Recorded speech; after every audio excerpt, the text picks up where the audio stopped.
بعض لوگ نماز سے فارغ ہونے کے بعد سر پر ہاتھ رکھتے ہیں اور کچھ پڑھتے ہیں۔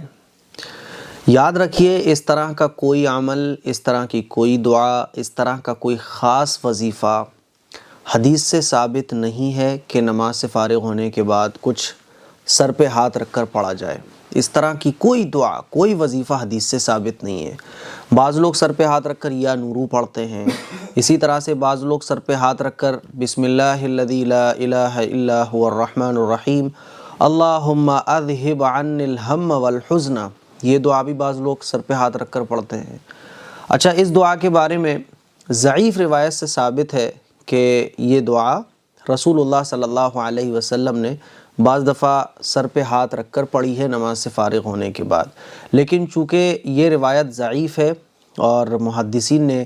اس روایت میں کلام کیا ہے، اسی لیے سر پر ہاتھ رکھ کر پڑھنے کو مسنون نہ سمجھا جائے، ضروری نہ سمجھا جائے، یہ نہ سمجھا جائے کہ یہ عمل حدیث سے ثابت ہے۔ ہاں، گنجائش نکلتی ہے، اس دعا کو آپ پڑھ سکتے ہیں، ٹھیک ہے نا؟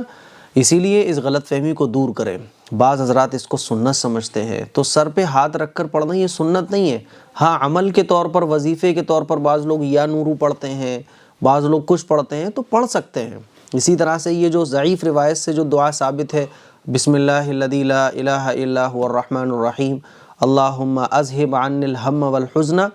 یہ سر پہ ہاتھ رکھ کے یوں آپ پڑھ سکتے ہیں، اس کو بھی پڑھ سکتے ہیں، کوئی مسئلہ نہیں ہے، لیکن سنت نہیں سمجھنا چاہیے، ضروری نہیں سمجھنا چاہیے، ٹھیک ہے نا؟ ہاں، وہ اعمال جو